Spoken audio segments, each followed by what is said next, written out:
Welcome to the Franchise Woman podcast, where passion and purpose collide, profits are made, and relationships forged. I'm Rebecca Monet, CEO and Chief Scientist at Zoracle Profiles.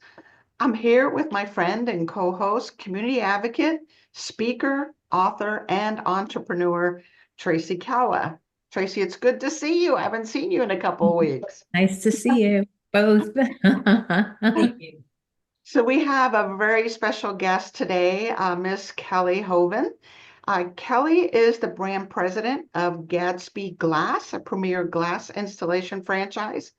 Kelley's professional journey spans over a decade in real estate publishing industry with two renowned franchisors, where she honed expertise in business launches, strategic planning, and KPI management to support franchise owners.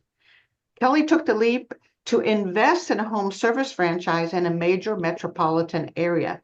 She successfully scaled that business from 0 clients to over 6,000 clients. Eager to bring her firsthand franchising experience to the corporate world, Kelley transitioned into leadership roles that allowed her to empower other franchise owners. 3 years ago, Kelley joined Horsepower Brands, which we've been keeping a close eye on. You guys are knocking it out of the park, to lead a startup franchise concept. Quickly rising from director of operations to brand president, Kelley now oversees Gatsby Glass, shaping its vision and strategy while ensuring franchise owners have the tools, support, and resources that they need to thrive. She's dedicated to helping others achieve their goals, leveraging her diverse experience and passion, which we're going to talk about, to making meaningful impact. Kelley, welcome to the show. Thank you. It's a pleasure to be here. I appreciate you both.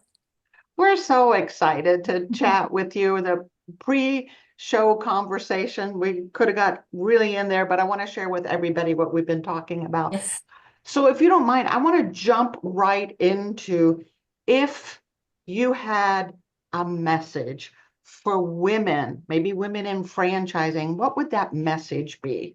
Oh, I love this question. My message would be, we women are exceptionally capable to achieve tremendous success within the franchising industry, especially given all the support and tools that are available. So even if you have never thought about becoming an entrepreneur, I highly encourage you to consider it, especially those of you who are eager to do your own thing and be your own boss. This is the way to go about doing so and achieving the success that you dream of.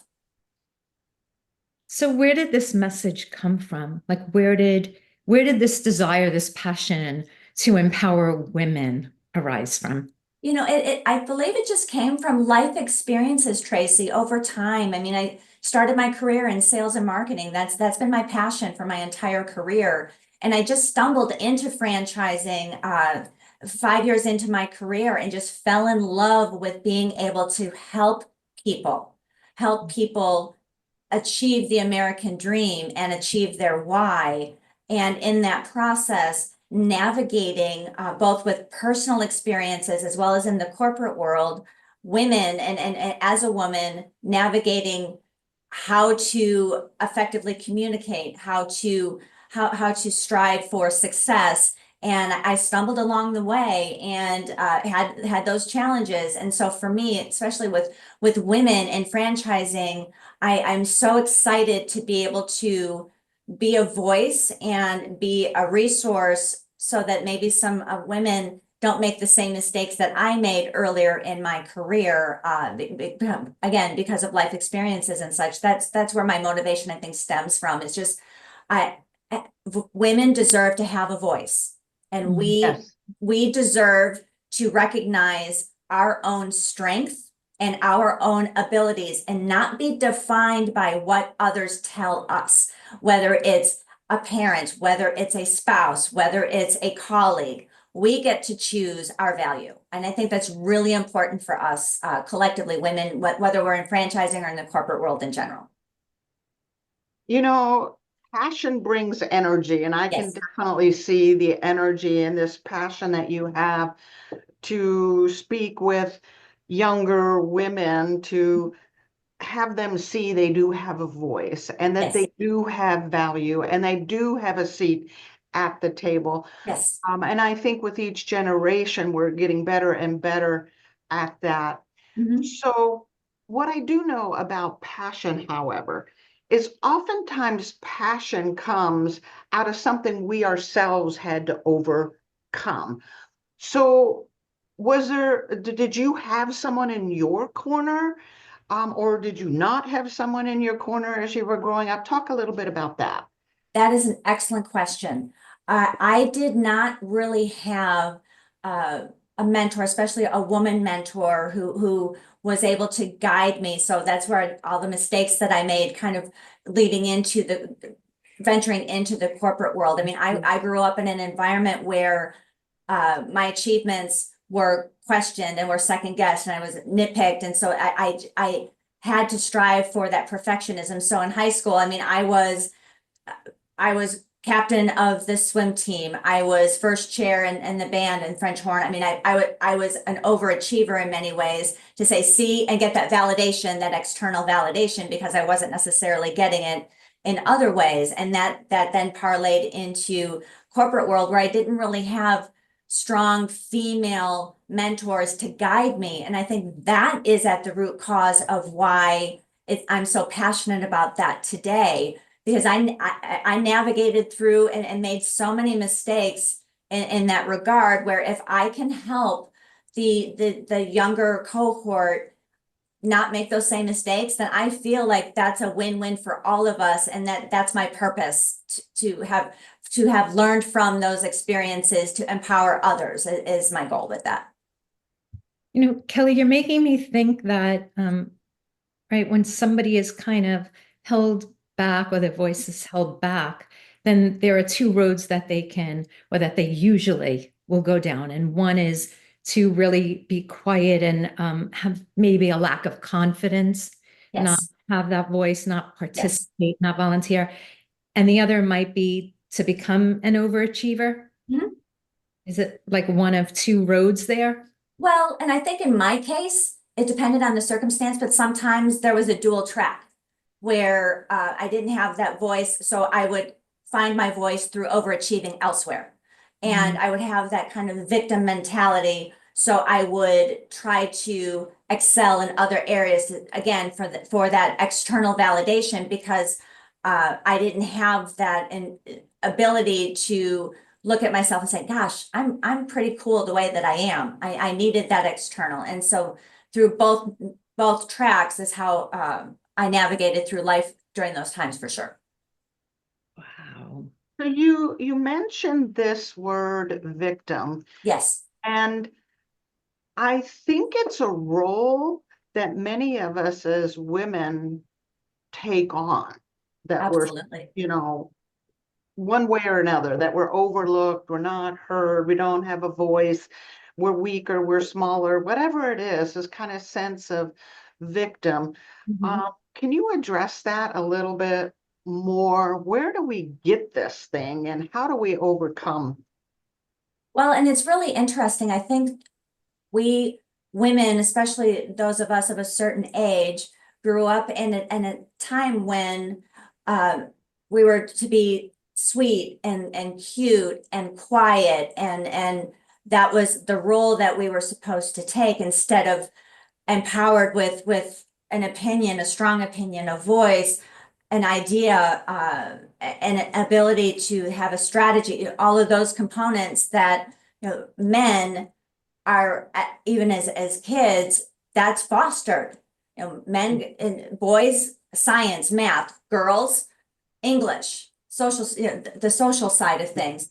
Way back in the day when they had the home ec classes, you didn't see too many boys in those home ec classes, right? So I mean, it's just, but that doesn't mean that we need to be defined by our youth and how we were raised. And so I think being able to come out of that was a big process for me, because I spent a lot of years, again, back in kind of that not having that voice and not feeling empowered to ask for a seat at the table.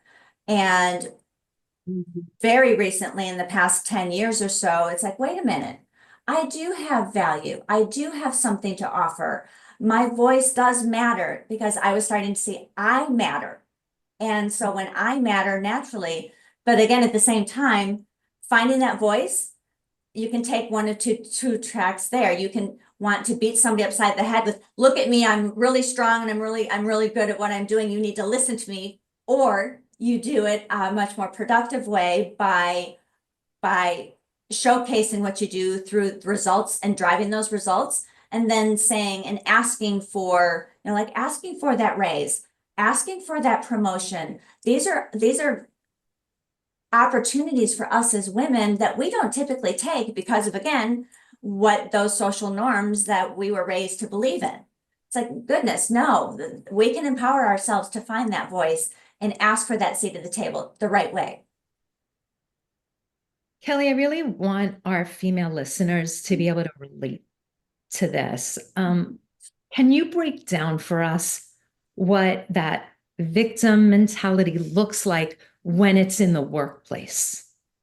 Oh, goodness, absolutely. It's when you see that you've put forth some effort on a project along with your peers, and your peers get called out more than you do on that project, is for the success of the project, for justifying the project, for even ideating on that project, when we will tend to sit back and wait to be asked instead of being a little bit more proactive, and then coming out of maybe that meeting, that strategy session, or that conference saying, gosh, they didn't see me, they didn't value me, there must be something wrong with me, I need to, and just taking that victim approach instead of being empowered by that opportunity to say, what can I learn from this experience so that I can be more empowered to be successful the next opportunity, and or create that opportunity to then showcase your skills and showcase your ideas and showcase your results, but again, in the right way. It's gonna make me cry.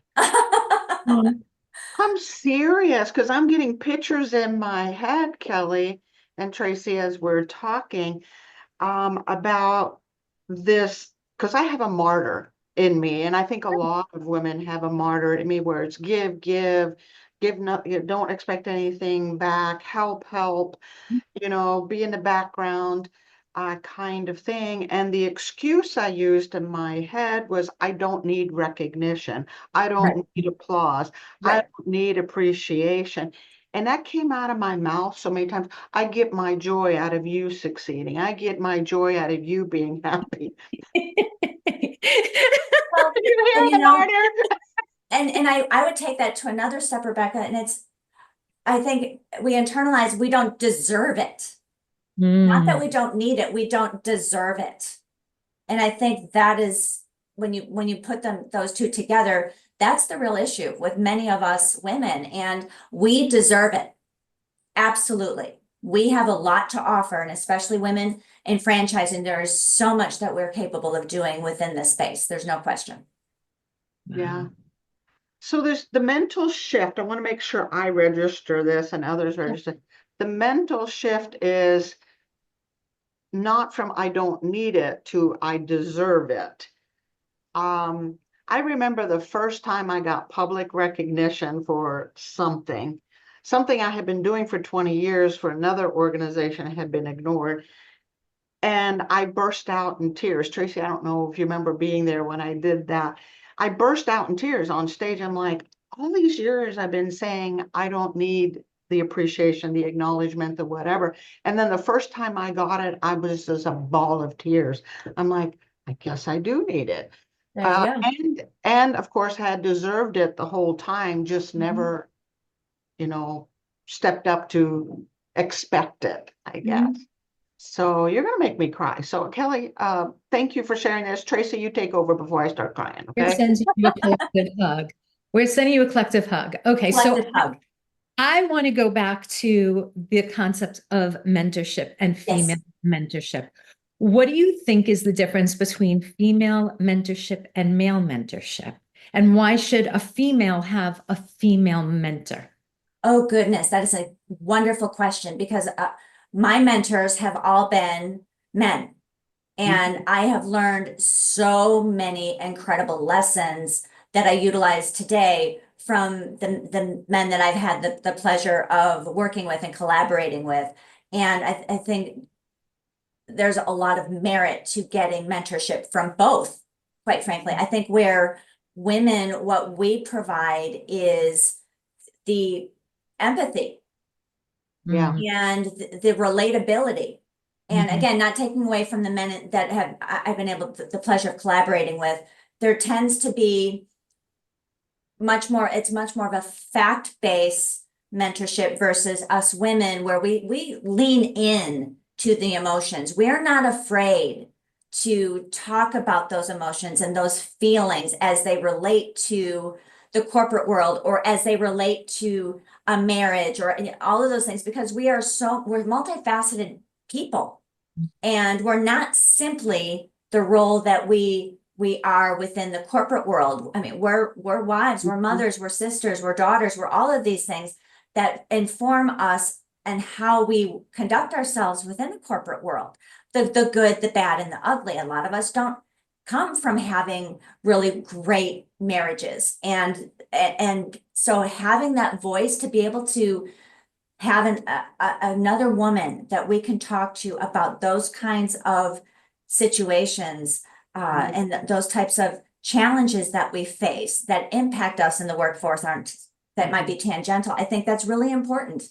And having that trust, I think we women, we come from a place of nurturing, for lack of a better way of saying it. And there's an opportunity for us to do that in the workforce to help affect some positive impact for our fellow women, for sure. You articulated so beautifully the difference between a male mentor and a female mentor. I really do believe the women are good at mentoring around all relational issues, and what business situation isn't about a relationship that's working or not working, right? So we understand that relational component where men are more factual and statistics. It reminds me of a situation where I went to a man for some advice and a woman for advice. The man said, get a lawyer, do this, change that contract, whatever. And my female mentor said, well, why are you at a crossroads, right? And why is this other person at a crossroads? What are they not getting? What is you not? And all of a sudden it's like the whole situation was looked at two different ways. One was more aggressive, and yes, we could have solved it through legal. The other was a relational, and we were able to resolve it by looking at the why, as you pointed out. So I want to change directions just a little bit with your permission, Kelley. You made a dramatic move from Chicago to Omaha. Tell us about that. What was it about horsepower? What was it about this opportunity with a new business, right? Yes. Gatsby Glass, that was so attractive to you that you would leave your roots and move to Omaha? And at the time, I was actually in Florida with family because I had just gone through a divorce. I left my husband and I literally started over from scratch. And so how many people can say that they've done that in their lifetimes? Not many. And so it was just honestly par for the course for where I was in my life at that moment of taking a significant risk and leap of faith of starting over and starting fresh, and to be able to leverage all of my years of experience, both in the corporate world and in franchising and owning my own business with my ex and my education, and to say, okay, let me start something from scratch. I absolutely jumped at that chance, Rebecca, because I thought, how exciting. What, if not today, when? Never. So I did it. And what I really appreciated also is just the opportunity that horsepower gave me and the leadership there. I believe in the vision of the company. I believed it 3 years ago and to this day, absolutely, because of, again, all of my experience in franchising and what this franchisor opportunity, what they were offering and what they were offering to our franchise owners, as well as to the internal team in the way of support to be able to then have a successful brand that you launch from scratch, from inception. So I literally was employee number one for this glass concept that didn't even have a name yet. We were still developing the color Wow. story, the brand story, and everything else. And I came in as director of operations so that I could begin to formulate the systems, processes, procedures, et cetera, to then build where we are today. Wow. Nice. So let's say that someone, a woman, Yes. could be anybody, a woman, male, female. Let's say you're not in this, life change transition space. What for them would be the first step if they were interested in entrepreneurship and they weren't just completely plunging in? Just what is the very basic first step? I would highly encourage and recommend that you do a self-assessment of what brings you the most joy, what motivates you, what gets you excited, what gets you out of bed, running out of bed so that you can get your day going, and then leverage that why to find the right widget or the right thing to help you achieve that why. I think it's really important that when you attach yourself to that why and you know what that is to your core, and then you find that business or that job opportunity, you will be more fulfilled than you will ever be in your entire life. Regardless of how challenging and how difficult and how daunting and how stressful, you will be the most fulfilled and you will be your truest self if you follow that. That's great advice. Yeah, it really is. So I guess this is off the wall. Why Gatsby? Where'd we come up with that name? I absolutely love it. I get a picture, in Yes. my head of Yes. 40s. Well, I know I was not part of those strategy sessions, but I did get to hear about the thought process, because what we wanted to do was we wanted to focus on sophistication and luxury and high end, because the demographic that we identified was a discerning woman, kind of like us three here. I mean, we are the demographic for this brand, and what speaks to us is sophistication and elegance and high end. And when you think Architectural Digest, or you think Mercedes, or you think those luxury brands, that's what we wanted to achieve. And so I know they went through a lot of strategy as far as what evokes that, and ultimately came up with the Roaring 20s. Talk Yeah, about decadence, talk about yeah, you're right. sophistication. And so that's where it stems from. Yeah, and those were elegant, Yes. sophisticated, uh, go out looking just, successful and Yes. powerful and elegant and all Yes. of those things. When you think of the Gatsby Mhm. story, it's all of that, that Exactly. sophistication. So tell us the why behind Gatsby in terms of what types of individuals would be coming. Is it independence? Is it a flexibility? Is it pride of ownership? What is the why behind owning a Gatsby glass? And can you also tell us about the company itself, like what it is, what it does, Thank you. and Yeah. then just Sure, the color of absolutely.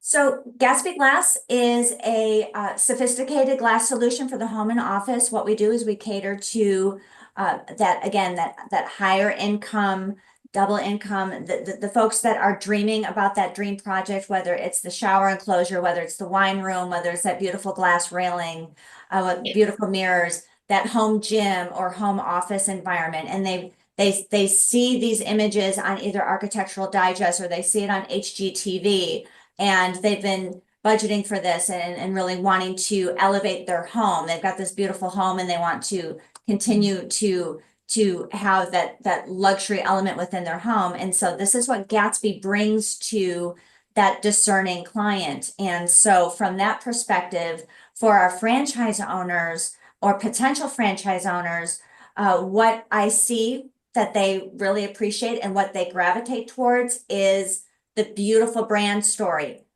We are really disruptors in every market that we come into. There's no concept like us in a local marketplace that is this elevated and beautiful. And so that when you see the website and the story that we tell, that brings people to our brand, coupled with the fact that people want to use us. They want this service. It's not necessarily a need, but it's a want.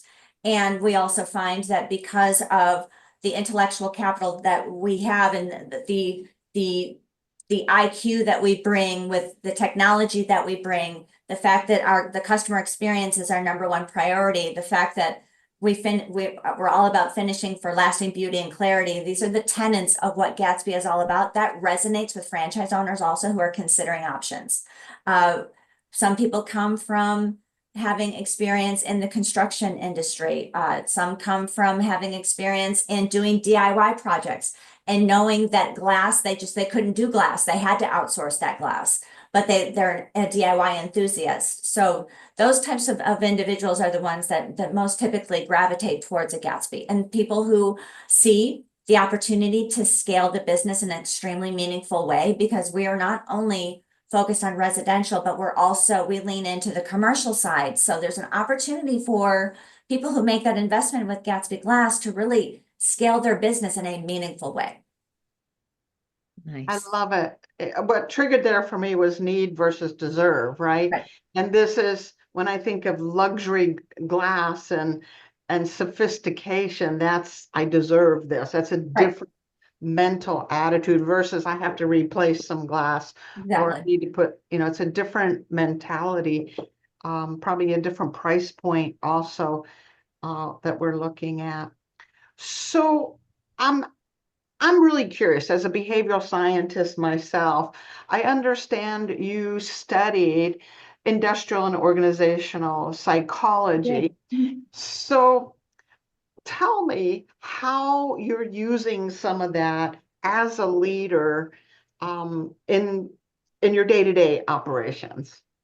Well, and it's interesting how I kind of got into the IO psych, Rebecca. I went to college with the anticipation of getting a PhD in psychology to go and help people, and quickly realized that with the student loans and relative to how much I would earn, it's like maybe not so much. So I pivoted so that it would be psychology more within the business world, hence industrial organizational psychology, which is all about goal setting and group dynamics and interpersonal relationships and conflict resolution and all of those aspects that I use every single day in my role in affecting change and developing strategy and implementing strategy and gaining alignment with my team members. I'm huge on collaboration, and I think that stems from my studies there as well. And so it's not an edict to top down. It's very much, I want the feedback from my team. I want the feedback from the franchise owners, because at the end of the day, we are in this together to make Gatsby the best that it can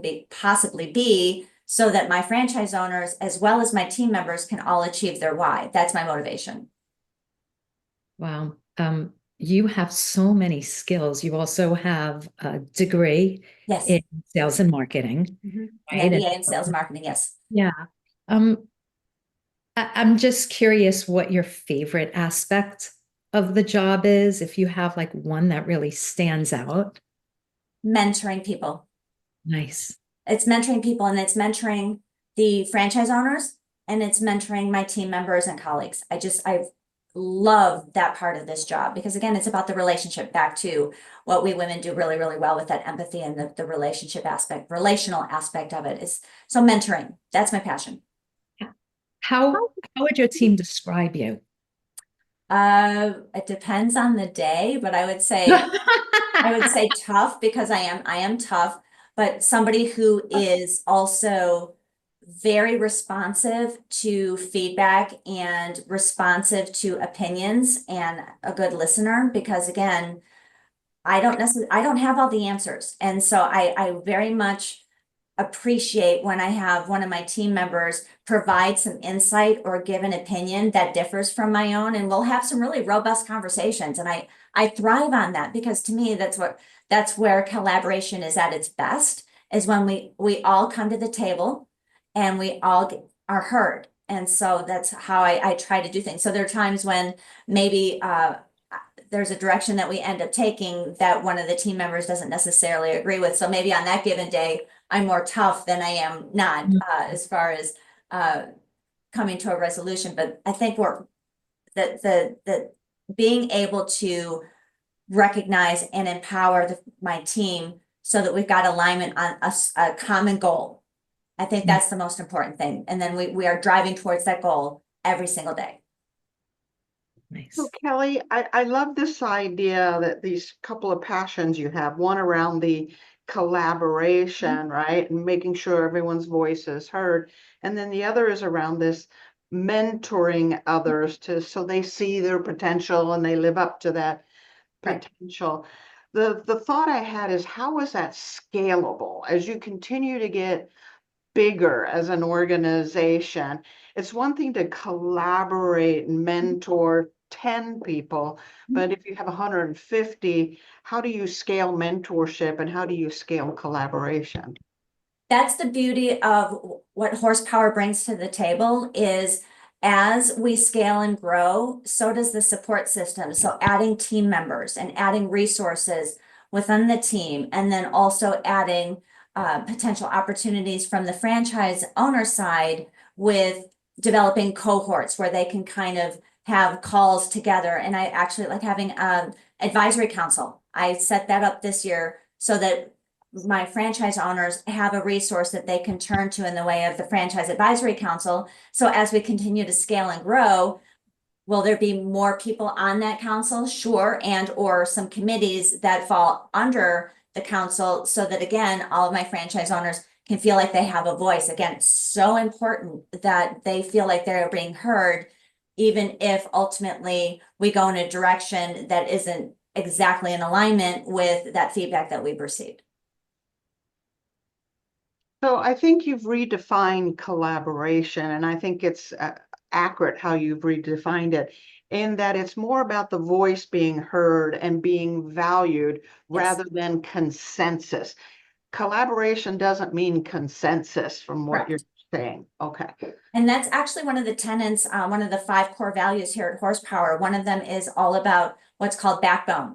And that's being able to come to the table with your voice, with your idea, and whatever the winning argument is, you fall behind and you follow through and you agree to that and you move on, instead of, you don't need 100% consensus as long as we have an understanding and there's alignment on the direction moving forward. I think that's really important.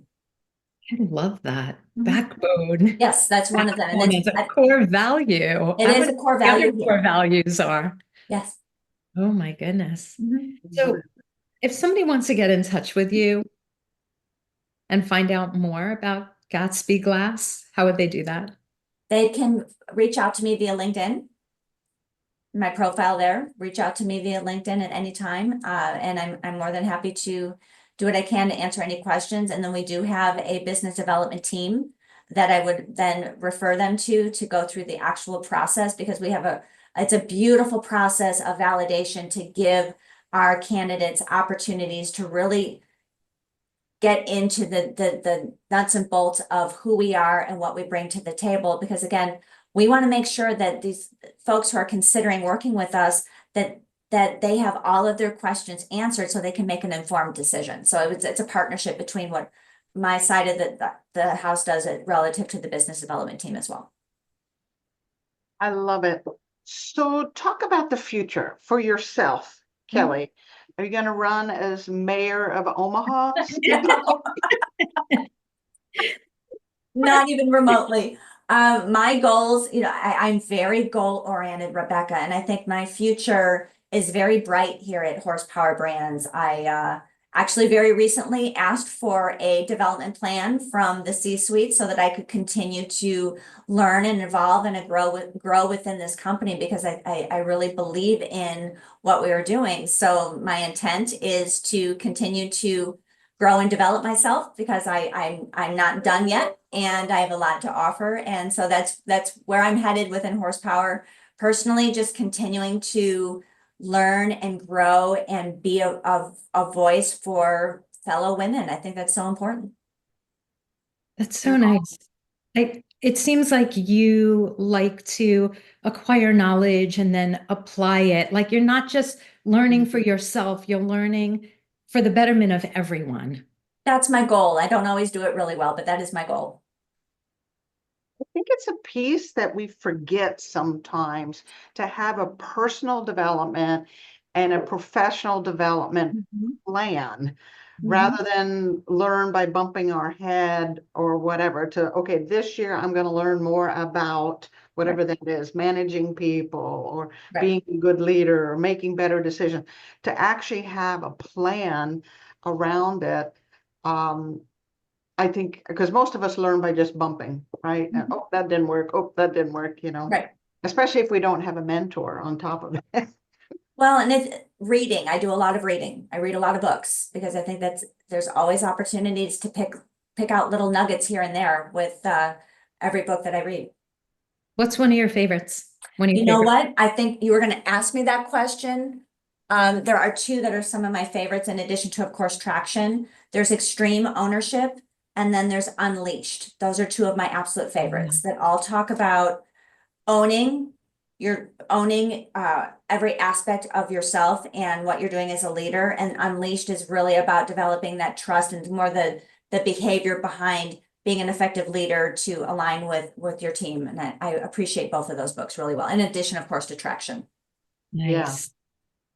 Thank you so much for joining us, Kelley. We really appreciate you. I know you're crazy busy and we're coming up to a holiday. Yes. So we're multitasking, all of us, at this time of year. So It's what we do. It's true. We're really good at it. Yes, it's what we do. So thank you so much. Tracy, I'm going to punt it over to you for a wrap up. I've really enjoyed this conversation with you, Kelley and Rebecca. There's just so much to say. I think what really stands out for me was the way you described yourself. We've never had a guest that described themselves as tough, responsive, and a good listener, or to say that that's how your team describes you.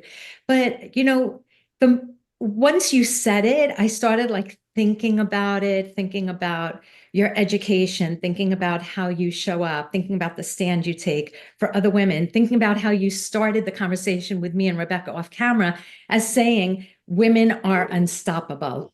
And I really think that it takes someone like you who's tough, responsive, a good listener, all of that topped off with empathy as the icing on the cake. And that's exactly what you do. You empower others and you're unstoppable and you show other women how to be unstoppable and people in general. So thank you for that. And you've been an amazing guest on the show. Oh, thank you. I really appreciate it. Thank you so much for taking the time with me today. I do appreciate it. Thank you, thank you, thank you. And thank you to our listeners. Absolutely. Make sure, listeners, that you like, comment, and most importantly, share Kelley's interview. And we'll see you next week on another episode of the Franchise Woman podcast, where passion and purpose collide, profits are made, and relationships forged.